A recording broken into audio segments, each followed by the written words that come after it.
Hello everybody and welcome back to another episode of Gero. My name is Hans. And I'm Edward. And thank you so much for joining us for our fifth episode. We're getting there. Can you believe it? It's been a month. Yeah, Hey? exactly a month now. I can't believe it. Fifth episode. Thank you so much to those of you who have been tuning in.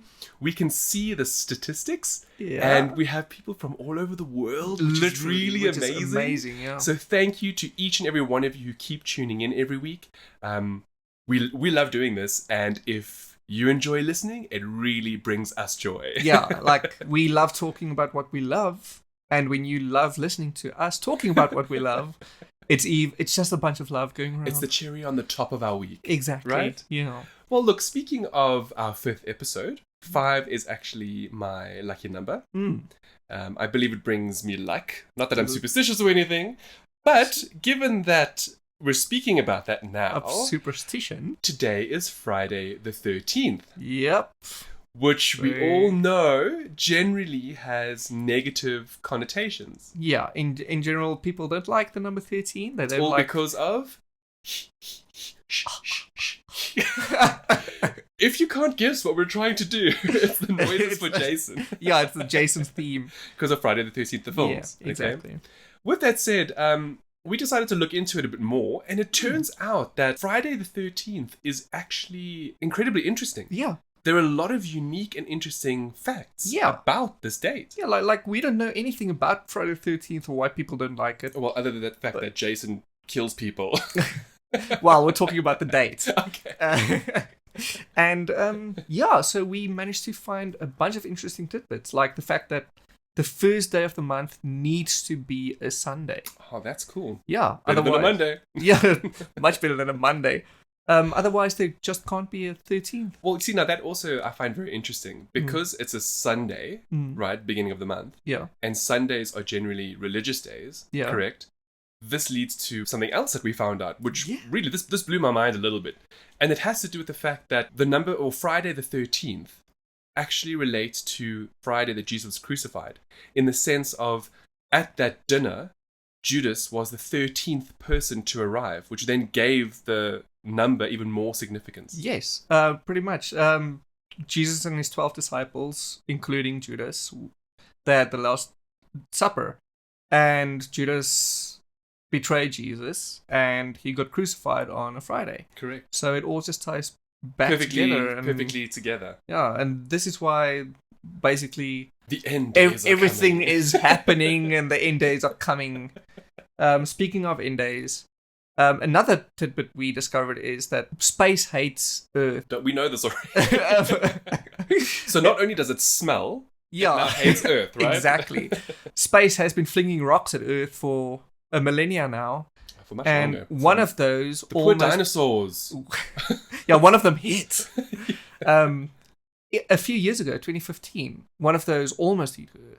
Okay. And then in 2029, another one is almost hitting Earth. And what's the date going to be? It's going to be a Friday the 13th. So, yeah, space hates Earth. And then another fact we discovered, which is actually... It goes back to our geekdom, because we are big geeks and nerds here at It's Famous. because you're kind of sitting next to a Thor. That's why. Oh, that as well. Loki sucks. What? Yeah, Loki sucks. Pretty much, he crashed a party for Balder. Or I don't think it was for Balder. You're talking about Norse mythology, right? Yes. Okay. Yeah, and Loki comes from Norse mythology. And he made the blind god Hodor, I think was his name. He... Hodor, like hold the door? No, I'm not sure how you spell how you say it, but it's HOLDR or something.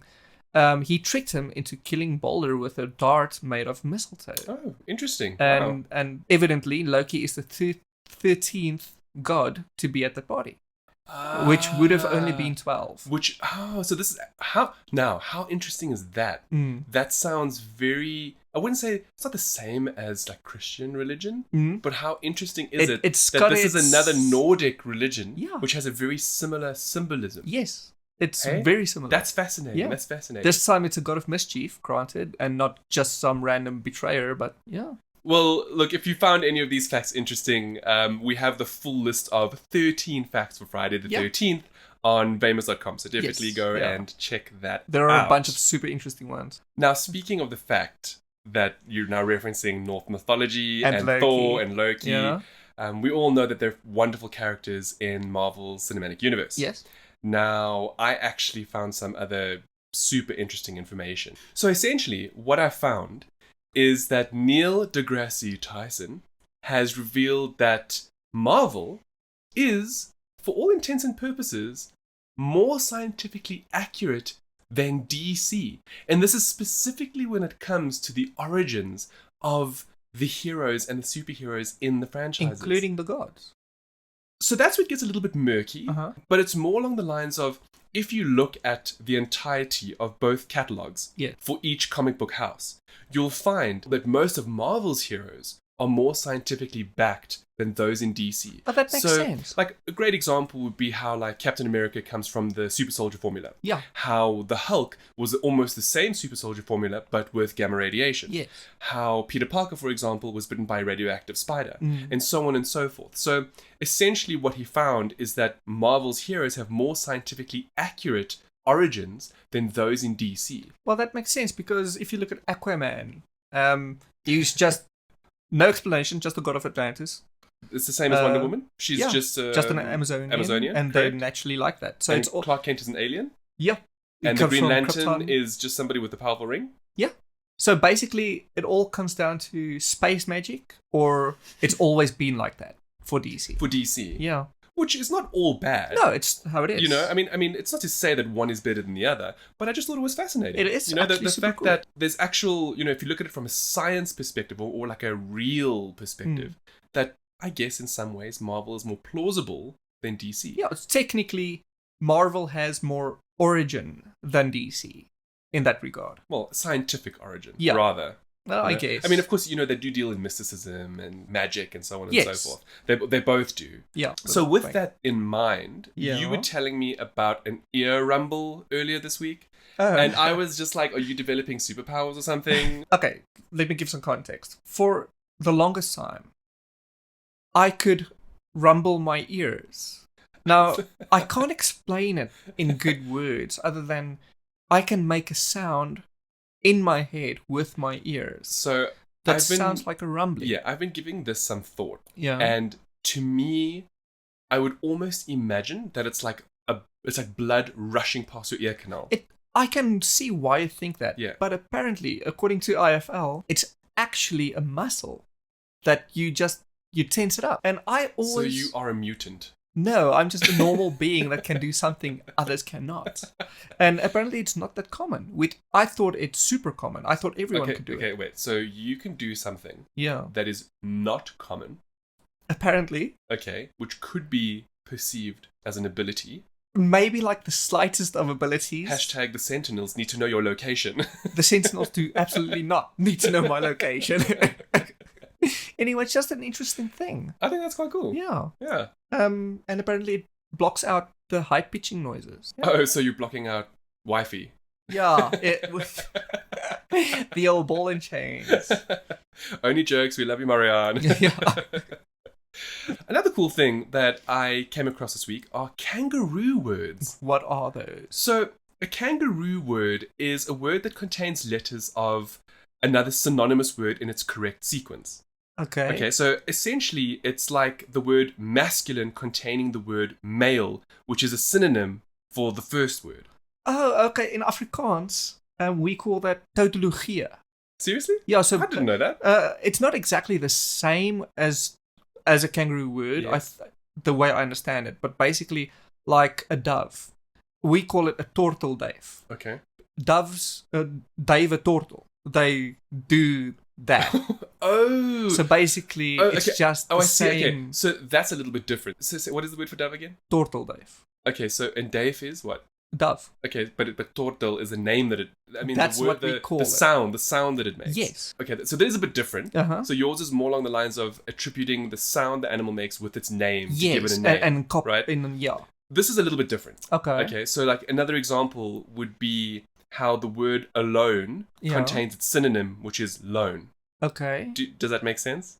Oh. Do you see now? Because lone and alone are the same words. They're synonymous with one another, yes. Oh. But the second word is in the same sequence. And essentially, so what it basically looks at is how, because kangaroos carry their young in the pouches, they carry their joeys, right? Yeah. Kangaroo words carry joeys within themselves. That's cool. So that's like alone and lone. Correct. That's yes, such a okay. That's quite nifty, right? That's amazing. I thought that was pretty awesome. Where did it originate from? So it turns out that kangaroo words were originally popularized as a word game by Ben Odell in an article for the American Magazine in the 1950s. Okay. So it's American. Of course, consumerism would come up with the word. Listen, I'm so glad you brought up consumers. Yeah. Speaking of, have you been seeing, or rather hearing, about how PlayStation fanboys are rioting because PlayStation exclusives are coming to PC? I saw that on Twitter and I just can't. I'm sorry, but that's just ridiculous. Yeah. Like, I don't care what console you prefer, whether it's PlayStation, Xbox, or even PC. If you're gonna break your platform and write about it just because more people can play the games, that's you've got an issue, buddy. I'm sorry. I don't know. I'd really love to know where this kind of fanboyism stems from. It makes no sense. Because each console has it. Yeah. You know, you have the Xbox, the Sony Ponies. Yep. And I don't know what we call Nintendo people. Nintendo. I don't know. But essentially, it's these people who have this otherworldly brand loyalty to companies that, and let's be real here, don't really care about their consumers. Yep. Okay? I mean, you're going to go and bash your PlayStation in? Sony doesn't care. Yeah. Because you're probably going to buy another one. Yeah. And they already got your money. Yes. And now they're going to get even more money by putting that game on other platforms. And the whole premise behind putting your allegiance behind one company is strange to me. Yeah. I mean, as a gamer, and as a fortunate gamer, I'm able to have all the consoles, and I have a PC, etc., and so forth. And so, why would I want to restrict myself to one thing? You know, I mean, it makes no sense. I mean, sure, exclusives are one thing. And I know that a lot of Sony people have been pushing that agenda for the last couple of years. Yeah. Saying Xbox and Nintendo, well, not really Nintendo, but more Xbox, don't have exclusives and so on and so forth. But to be mad that these games are now being opened up to a larger population of people, that's a good thing. Also, if you are a fan of a game, surely you want as many people to enjoy the game as possible. Well, you'd think so, but these people have this irrational notion that, oh no, Sony has now betrayed them because the game is now available on another platform. And you know, what I find strange about this is that although I enjoy all of the consoles, I do have somewhat of a preference towards Xbox. Of course. But the only reason for this is because of the way Microsoft have changed gears over the last several years.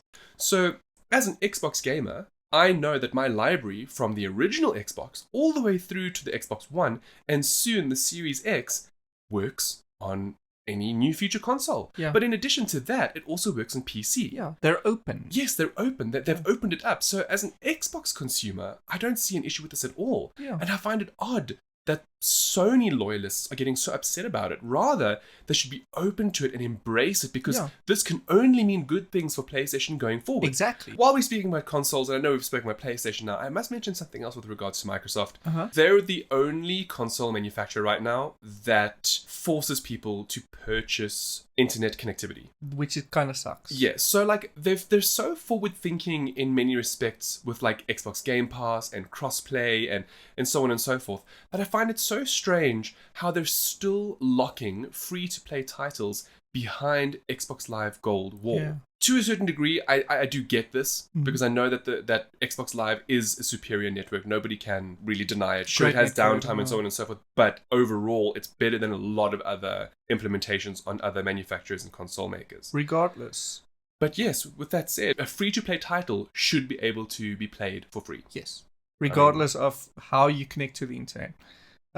I still think the entire premise of paying to get internet access in the first place on a console for a line you're already paying is very anti-consumer. Is anti-consumer. Yeah. Either way, because we love Xbox as much as we do, I think we have the right to critique them on this. Because, anyone really, to be honest. It just doesn't make sense. Free-to-play titles are free-to-play on basically any platform, with the exception of Xbox right now. Exactly. And as an Xbox consumer, that bothers me. Yes. Because, as I said before, they're quite innovative in so many respects that this is genuinely just keeping them back. Not in a massive way, but it is. Yeah. Something that I do like, though, and this is more to do with the coronavirus, and I know it's a really, really random segue that I'm going into right now. Do you remember the product called Folding at Home? Yes. Do you remember PS3 had it, and you could leave your console on and it would help solve cancer or whatever the case is? Yeah, right? I don't remember how much it sold. It's back again. Okay. This time for PC and specifically for coronavirus, COVID-19. For those who don't know, Folding at Home is a software application that you can install on your PC, which used to be available on consoles. And what it does is it uses distributed computing power to help analyze data faster. Okay. So it's a really cool way of slacktivism. Yeah. if you aren't really going to... Machine learning, basically. Yes. It's like if you're not really going to go out into the world to make a difference, you could just leave your computer on and make a difference that way. Yeah. I guess that's one way. You help with the research.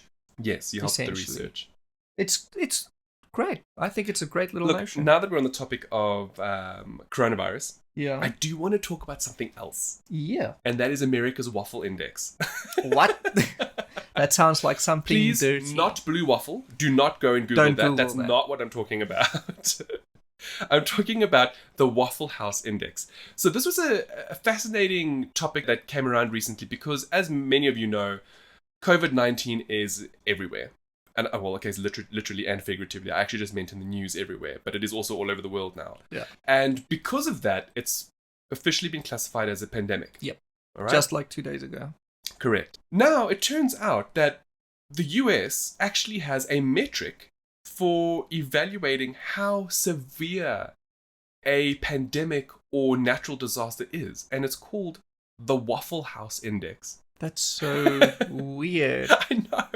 And essentially what it does is it's a measure of disaster that's been put in place by FEMA. For those who don't know, FEMA is the Federal Emergency Management System in the US, all right? Okay. And it looks at determining the effect of a storm and the likely scale of assistance required for disaster recovery. So essentially, if the Waffle House is still open, the storm's not so bad. Okay. If they're only serving coffee, the storm is pretty bad. Okay. Which means they can't use gas. If the Waffle House is closed, you better hunker down and get into your bunker because the storm is not to play with. Now, apparently this comes from the fact that Waffle Houses are incredibly well prepared for disaster relief just in general. They're like some of the few places to open up initially to help people in disaster times, as well as one of the last places to close during a disaster. So what you're saying is I should just hang around the Waffle House as much as I possibly can. Basically, if there's real estate around a Waffle House, you'll be safe. That's prime real estate. Yes. That's super interesting. It's really altruistic. Oh, speaking of altruistic, as it turns out, PornHub is very altruistic. Oh, hashtag PornHub to the rescue. Yeah, that single life hashtag or whatever it was called. Basically, as you know, because of the coronavirus, Italy is at basically a lockdown. Yeah, that's correct. So this beautiful porn company decided to give everyone in Italy a free subscription for the month. Just hold on, I need to make sure my VPN is active. Yeah, like NordVPN, hello. Please sponsor us. Again. No, look, that's great. Honestly, like, you often hear about this company, and the thing that strikes me so much about it is that they're always doing altruistic things. Yeah. Like, honestly, whether it's planting more trees to help with climate change, or now giving free premium subscription to all the people in Italy who are now quarantined at home, definitely an awesome thing. I mean, on top of that, all the profits for March is also going towards research and development. See, that's fantastic. And we all know that they make billions of dollars a year. Like hundreds of billions. So, I mean, it's phenomenal. So, I guess thank you, porn does pay. Porn does pay. I'll be absolutely honest with this. I don't see a point in subscribing. There's so much available online that, you can get what you need for free. They have a huge catalog. But with that said, because of all the news that I always hear about them, I'm like, it's kind of like Maybe subbing it's to your time to favorite give. streamer. Yes. Yeah. Just subscribe. That's just pretty because much. you know that it's going to go to a good cause. Exactly. You know, Like, I really think that's fantastic. Just give them $2 for the month and say thanks. You know, enjoy the premium benefits. Given that we're on this topic, I need to talk about something else. Yeah. It's called juice jacking. Oh, now, I boy. know that sounds bad. You make it sound bad. Given the topic that we're just busy coming from. But this is actually a little bit... it's a little bit more serious, I guess. And juice jacking is a term that they've given to hackers who try to break into devices using malicious code. Okay. Now, understand, this is not wirelessly. We're talking about physical access. And it normally takes place in free public areas like malls, hotels, airports, where, they have free USB chargers and things like that. But not Wi-Fi. Not Wi-Fi. This is physical connection. So essentially, juice jacking is like, let's say you go to a Starbucks, right? Yes. And in the Starbucks, you see a cable lying there connected into the wall, and you're like, I need to charge my phone. And you plug it in. Boom. That's how juice jacking gets access to your device. Okay, so how does it work? So my understanding is that essentially there's malicious code that is somehow within these cables or USB ports. Maybe in a chip, or on some level, the hackers have done something to maybe even the port that's sitting in the Starbucks. Okay. Okay, I know it seems a little bit far-reaching, but it's kind of like how people skim card numbers at ATMs. You know how they put a fake skimmer, exactly, and you don't know, and you put your card and you pull it out and you wonder why it's not working? Okay. So I would assume it might be something like that, where maybe they've put something over a USB port, or the cable that you're looking at, which looks normal for all intents and purposes, isn't. Okay, it's actually like a hacked device. That I can see that being an issue. So, I was wondering now, as an iPhone user, how affected are we? Yeah. So it turns out that if you're an Android user, you're more susceptible to these kinds of attacks. Okay. As an iOS user, thankfully, iOS has that pop-up, which I'm sure you've seen. If you've ever connected your do device... you trust this computer? Correct. That's the first line of defense. Obviously, if you click trust without thinking, whatever juice jacking appliance you've plugged your device into will get hacked, unfortunately. That's also... Yeah, because if you plug it into a normal outlet, you just need to unlock your phone and that's it. But if you plug it into a computer, it will always ask, do you trust it? Correct. So I assume the chip will give you the computer message. Yes. So that what we're saying is, if you're an iOS user and you plug your device into something that doesn't look like a computer and is meant to only charge your device, and you get that warning, that's a problem. Unplug the device. Okay. Now, researchers have said one of the easiest way to combat this is to obviously use your own cable, number one. And number two, use your own power banks. So don't just go into any random place and use a USB, because you don't know what could be behind it. Yeah. That's actually, wow. Yeah, right? Scary, actually, to think about it. Yeah. Gosh. As if we didn't have to worry enough about coronavirus. Right. Now you need to worry about juice jacking. Which sounds very bad. Well, now that I think about it, is it only now that it's coming up, or is it retroactive? The reason I'm asking is because I assume when you go to events and many people need to plug in their phones. Correct. You're talking about big public events, right? Yeah, like let's say E3. E3. Oh, yeah. So on that topic. For those of you who have been following Vamers, and if you know myself and Edward, you'll know that in the past I've attended E3 on several occasions. It is a phenomenal event. It's wonderful from a networking perspective, and seeing all of these indie developers as well as AAA developers, and you get hands-on time with titles and so on and so forth. This year, 2020, was actually the year where Edward was going to go for the very first time with myself as a part of Vamers. But now, unfortunately, it has been cancelled. Yeah. Because of the coronavirus. Yeah. Not only does that put into perspective just how worrisome the coronavirus actually is, but it's really a shame for the gaming industry as a whole. I know that for a while people have been wondering about whether E3 was going to die a slow death. Yeah, because it seemed that way. But yeah, it did for the longest time. But there's more to it than that. So over the years, they've tried to make it more viable to normal citizens. And by normal, I mean people who are not press or developers or, so on. Especially recently. Yeah. However, the people who are really going to feel this and be most impacted by it are the small indie devs who need the networking. See, I was wondering about that. I saw Jason Schreier tweet about it. Correct. And, obviously, I'm not someone that knows how to network much. Why would they be impacted this much by it? Is it because of the meetings? Yes. So essentially, one of the great things about E3 is how it's a global event. Yes. Meaning that there are developers and PR people and marketing agencies from around the world, all located in one central space. Oh, so it's obviously good for networking. Yes. So for example, let's take us. Let's assume we were building a video game, right? Yeah. And we were now self-funding the entire thing, and we now want to hopefully become published. We take a chance and we go through to E3 and we line up a whole lot of meetings with a variety of possible investors and marketing companies, developers, publishers, and so on and so forth. And let's assume of the several hundred meetings we make, 1 or 2 are successful. Yeah. That is a huge boost to you as an indie developer. But in addition to that, though, it's also just the general networking. Yeah. So you just mentioned Jason Schreier, right? Yes. As an example. If you go to E3, there's a good chance you might actually bump into him. And meet him. Say hello. Because everyone who works in this industry they're really genuinely wonderful people. Yeah. And they want the best for everyone. Contrary to what everybody believes about how everybody's always against everybody like a else. Shark. But it's not really. Maybe locally, but internationally, it's a different scenario. Everybody actually works to support each other. Yeah. And that to me is the saddest part. It's of E3 actually super being sad. cancelled. Yeah. But now I'm wondering. It's called the Electronic Entertainment Expo. Yes. We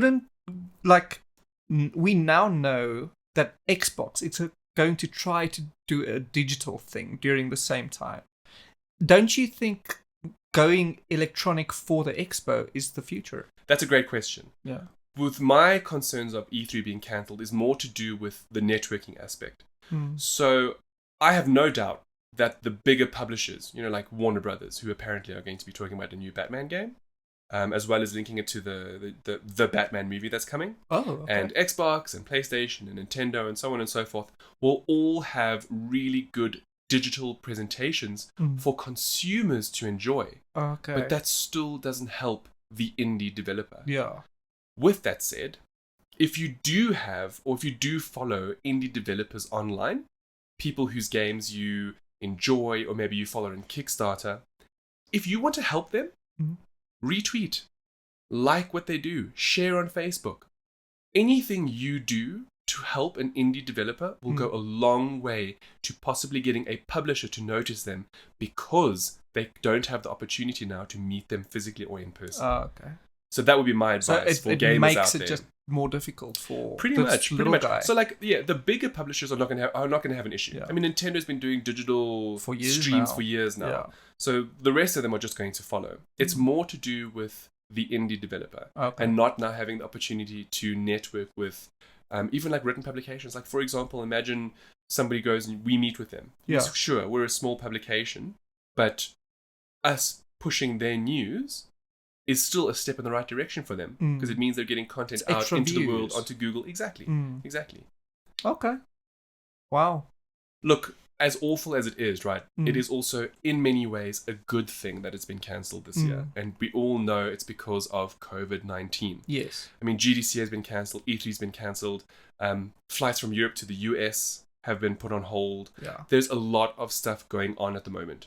On a positive note, if you can even call it a positive note, Cobalt is now going outside. For those of you who don't know, if you don't follow us on socials, Cobalt is a new cat that I adopted in January. He's beautiful, he's cute, but he's also a little bastard. Okay. And he now has discovered the backyard. Okay. And that's because we kept him inside for about 2 months because he's still very much a kitten, and there are other animals around, so we just wanted to make sure he'd be safe.